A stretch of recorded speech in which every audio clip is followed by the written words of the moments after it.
Hello everyone, I'm Sheryl. Today I want to tell you a story using puppets. Today's puppet show story is one of my very favorites. It's a very famous story. It's about a little girl in a very famous red cape. Yeah, that's right. The Little Red Riding Hood by Nat Lambert. Let's see what happens to Little Red Riding Hood. I hope you enjoy the show.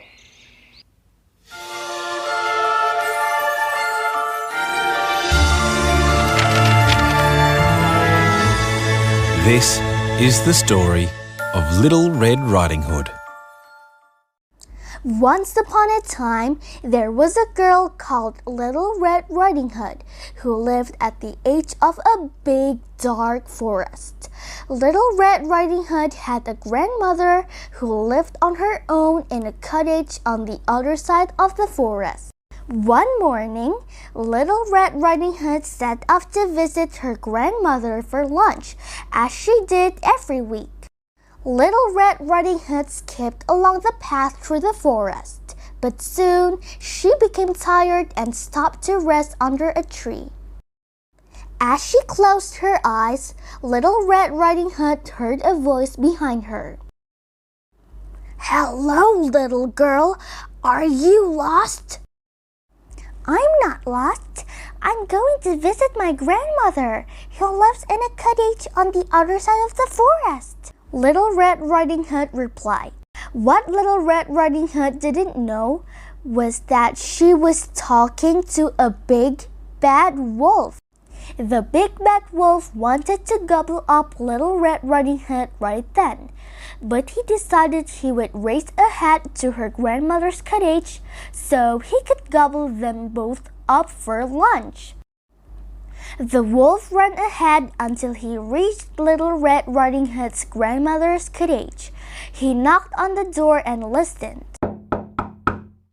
"Who's there?" called a voice from inside. "It's me, Little Red Riding Hood," replied the wolf.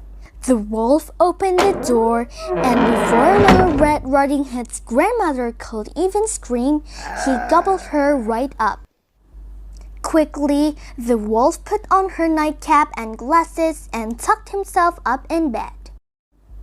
When Little Red Riding Hood reached her grandmother's cottage, she knocked on the door and called out, "Grandmother, it's me, Little Red Riding Hood." "Come in," said a voice from inside the cottage. So, Little Red Riding Hood opened the door and went inside. Little Red Riding Hood thought that her grandmother looked a little strange, so she switched on a lamp near the bed. "Grandmother, what big eyes you have!" exclaimed Little Red Riding Hood. "All the better to see you with, my dear," replied the wolf. Little Red Riding Hood crept a little closer. "Grandmother, what big ears do you have?" gasped Little Red Riding Hood. "All the better to hear you with, my dear," replied the wolf. Little Red Riding Hood crept right up to the bed. "Grandmother, what big teeth you have!" cried Little Red Riding Hood as the light glinted off the wolf's teeth. "All the better to eat you with, my dear."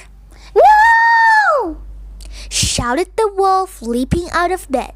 Little Red Riding Hood screamed and swung her basket as hard as she could at the big bad wolf. The basket was very heavy and it knocked the wolf right over. Just then, the door to the cottage swung open and Little Red Riding Hood's father arrived on his way home from wood chopping. Little Red Riding Hood told her father all about the big bad wolf and how he had eaten her grandmother and tried to eat her too. Little Red Riding Hood's father grabbed the wolf, squeezed his tummy, and out popped Little Red Riding Hood's grandmother. Little Red Riding Hood's grandmother was very happy to be back, and she agreed to come for dinner at Little Red Riding Hood's house. Little Red Riding Hood, her grandmother, and her father walked out of the cottage and pulled the door closed behind them. The end.